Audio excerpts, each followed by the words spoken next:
28e verset.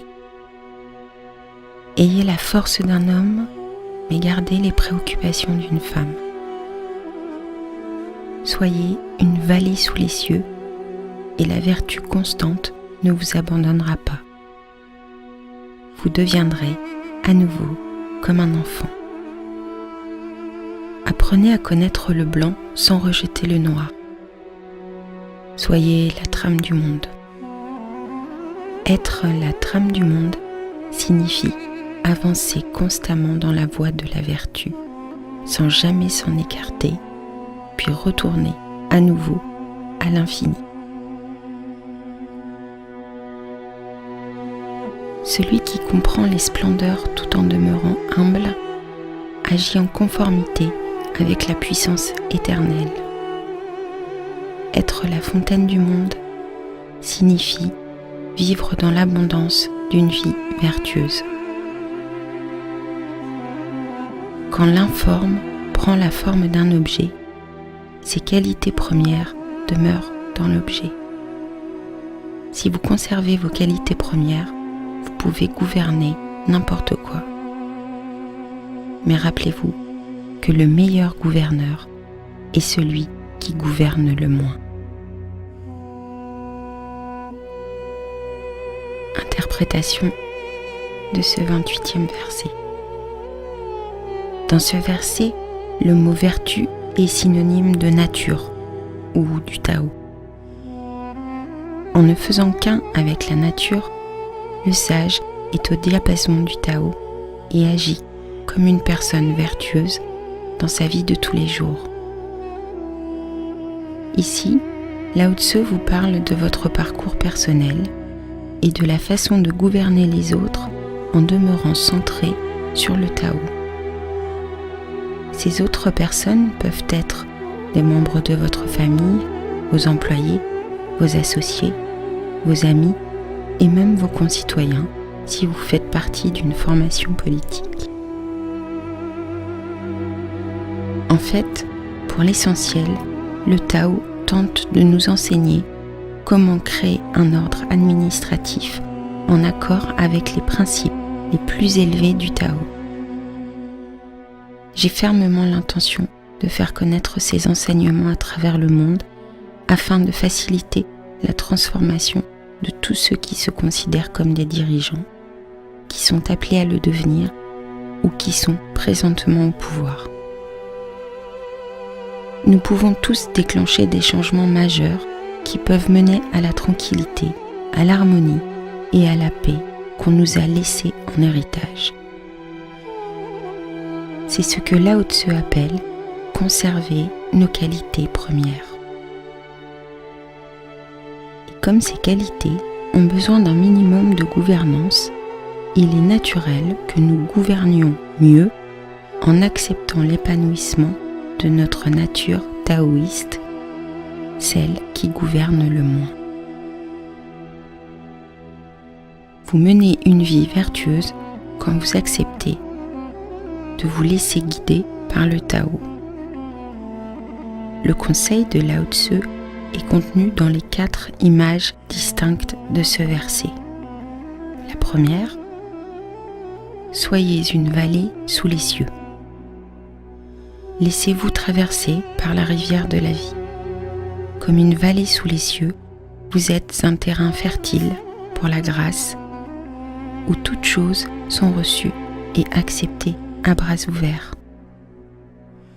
Cette région peut être perçue comme la plus basse dans le monde des 10 000 choses ou comme le point d'où vous pouvez voir tout ce qui flotte au-dessus de vous. Dans ce lieu d'humilité, la constante vertu du Tao ne s'évanouira jamais. Alors, adoptez, si vous le pouvez, le point de vue de l'enfant, en vous abaissant à son niveau. Levez les yeux et voyez s'il est plus facile d'apercevoir les qualités premières. Soyez comme la vallée sous les cieux, prête à accueillir et à entretenir les graines qui portent le vent. Deuxièmement, Soyez la trame du monde. Voyez la nature comme préservée des souillures de la culture, comme la perfection du morceau de bois qu'aucun sculpteur n'a encore touché. La trame du monde, sur laquelle l'humain n'a pas encore mis la main, est une conception du Tao. Alors, au lieu d'insister pour la changer ou lui résister, on vous encourage à vous laisser doucement porter par le courant de la rivière. Faites confiance à la perfection du Tao pour vous ramener sans encombre à votre lieu d'origine, qui est lui aussi parfait. Lao Tzu vous dit essentiellement de lâcher prise et de laisser agir le Tao. Congédiez cet ego que vous avez créé et acceptez de vivre dans le monde en changeant le regard que vous portez sur ce monde. Troisièmement, agissez en conformité avec la puissance éternelle.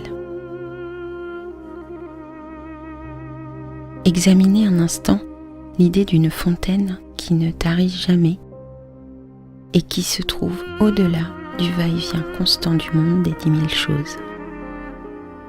Cette puissance est celle qui crée, puis qui se retire, qui donne forme, puis qui la reprend.